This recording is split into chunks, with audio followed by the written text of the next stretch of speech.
नमस्कार, स्वागत है आप सभी का 4 PM न्यूज नेटवर्क में। मैं हूं आपके साथ अदिति। सुप्रीम कोर्ट के आदेश ने तहलका मचा दिया है। क्या अब मोदी, योगी और अमित शाह के खिलाफ कार्रवाई होगी? क्योंकि आज कोर्ट ने जो फैसला सुनाया उस हिसाब से अभी के अभी मोदी, योगी, अमित शाह और हेमंता बिश्वा शर्मा पर तुरंत कार्रवाई शुरू होनी चाहिए।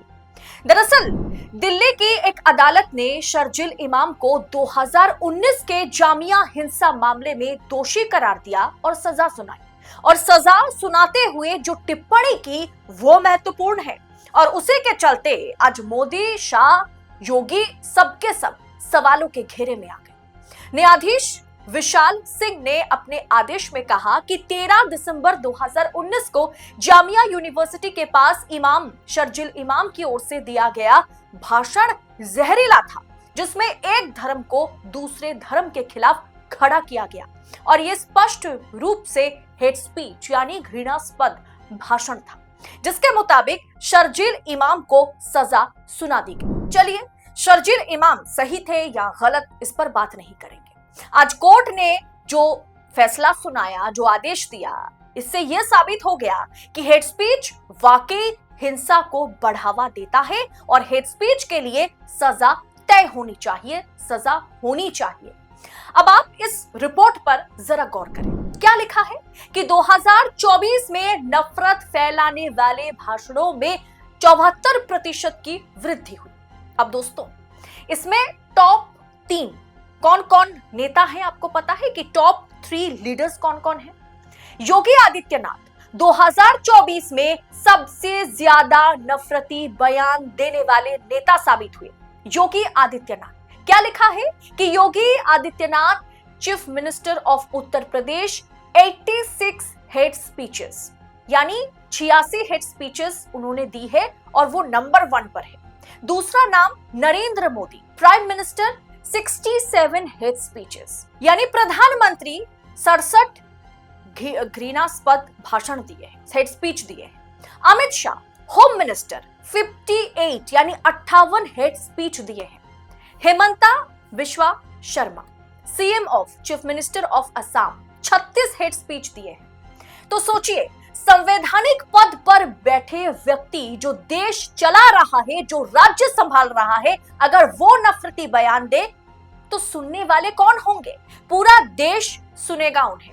यानी पूरे देश में नफरत फैलाया जा रहा है इन दिग्गजों द्वारा। इन दिग्गजों ने, मैं नहीं कह रही हूं, ये तमाम दिग्गज मोदी, योगी, शाह, असम के सीएम, ये सब के सब नफरत फैलाने का काम कर रहे हैं। ये मैं नहीं कह रही हूं, रिपोर्ट कह रही है। तो माननीय कोर्ट और जज साहब, तो आपको भी इन्हें भी दोषी ठहरा देना चाहिए, इन पर भी कार्रवाई होनी चाहिए।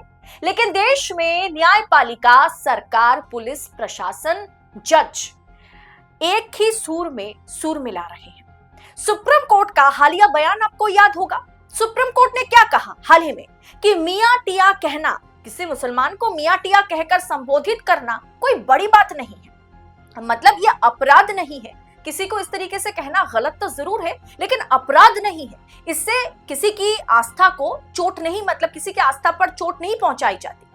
दोस्तों, पाकिस्तान, किसी मुसलमान को पाकिस्तानी कह देना भी गलत नहीं है, मतलब अपराध नहीं है। इससे किसी की आस्था आहत नहीं होती है, ऐसा सुप्रीम कोर्ट ने कहा। मतलब एक तरीके से सुप्रीम कोर्ट ने लाइसेंस दे दिया कि आप किसी मुसलमान को मियां टिया या पाकिस्तानी करार दे सकते हैं, उन्हें इसी तरीके से उनसे बात कर सकते हैं, उन्हें मियां टिया कहकर पुकार सकते हैं, बात बात पर उन्हें पाकिस्तान जाने की धमकी भी दे सकते हैं। ये मैं नहीं कह रही हूं, सुप्रीम कोर्ट ने कहा कि ये कोई अपराध नहीं है और इससे किसी की आस्था को चोट भी नहीं पहुंचती है। यानी हुड़दंगी, यानी भाजपा वाले, यानी अंधभक्त अब खुलकर के मुसलमानों को मियां टिया या पाकिस्तानी कह सकते हैं। आए दिन योगी आदित्यनाथ सदन के पटल पर खड़े होकर के कठमुल्ला शब्द का इस्तेमाल करते हैं। सोचिए, संविधान की शपथ लेने के बाद भी, संवैधानिक पद पर बैठने के बाद भी, एक पूरा का पूरा राज्य चलाने के बाद भी, शपथ लेने के बाद अगर प्रदेश के मुख्यमंत्री मुसलमानों को कठमुल्ला कहकर संबोधित करते हैं तो उस राज्य का क्या होगा? अब दोस्तों, जज साहब की बात भी कर लेते हैं। क्योंकि हर तबके की बात हो रही है ना। इलाहाबाद हाईकोर्ट के सिटिंग जज शेखर यादव ने क्या कहा था कि देश में बहुसंख्यक आबादी के पक्ष में हम फैसला सुनाएंगे। हमारा फर्ज बनता है कि बहुसंख्यक आबादी के पक्ष में फैसला सुनाना। सोचिए, अगर किसी कोर्ट, इलाहाबाद जैसा बड़ा कोर्ट, इलाहाबाद हाई कोर्ट के सिटिंग जज अगर इस तरह का बयान दे, जिसके बाद वाकई उन पर बहुत अच्छे तरीके से कार्रवाई नहीं हुई है। और पुलिस को देख लीजिए आप, 2 दिन पहले संभल में सीओ का वीडियो सामने आया था ना। क्या कहा था उन्होंने कि जुम्मा 52 बार आता है साल में, होली एक बार। जिनको रंग से दिक्कत है वो घर से ना निकले, वो उस दिन जुम्मे का नमाज ना पढ़े। योगी ने इसका समर्थन भी किया था। उसी थाने का एक और वीडियो देखिए, मस्जिद से लाउडस्पीकर उतार कर पुलिस लेके चली गई। जनाब, रमजान का पवित्र महीना चल रहा है, अब तो ऐसी ओछी हरकत ना करते, इस वक्त तो ना करते। दोस्तों, देखकर लग रहा है कि संभल में वाकई कुछ बड़ा करने की प्लानिंग की जा रही है। जुम्मे के दिन यानी 14 मार्च 14 मार्च को होली भी है। और इस मौके का क्या वाकई हिंदू मुसलमान को आपस में भिड़ाने के लिए इस मौके का फायदा क्या सरकार उठाएगी?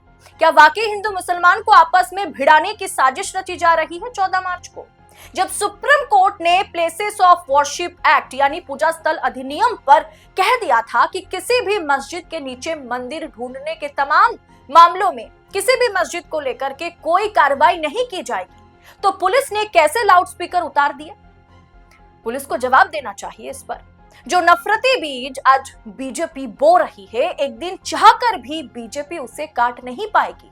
और इस पर सुप्रीम कोर्ट का या अदालतों का तमाशबीन चुपचाप बैठ करके सब कुछ देखना वाकई चौंकाता है। अब सुप्रीम कोर्ट खुलकर के अगर ये कहे कि मियाटिया किसी को कह देना, मुसलमानों को या पाकिस्तानी कह देने से ये अपराध नहीं है, इससे किसी की आस्था को चोट नहीं पहुंचती है, तो क्या ही कहा जाए। दोस्तों, सुप्रीम कोर्ट ने जब साफ तौर पर आदेश दे दिया था कि इन तमाम मस्जिदों के नीचे मंदिर ढूंढने की जो होड़ लगी हुई है, इन तमाम मुद्दों पर अब सुप्रीम कोर्ट हो, चाहे हाई कोर्ट हो, चाहे लोअर कोर्ट हो, चाहे पुलिस हो, हर किसी को बाज आने की जरूरत है। कोई एफआईआर तक ना इस पर लिखे। लेकिन पुलिस ने क्या किया?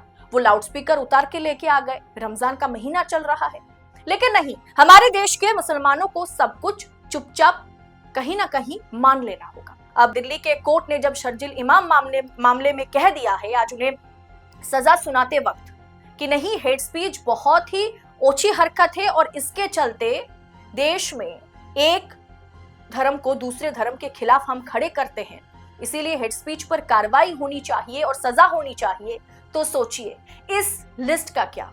इसमें सबसे ऊपर योगी आदित्यनाथ है, फिर मोदी है, फिर अमित शाह है और फिर असम के सीएम भी है।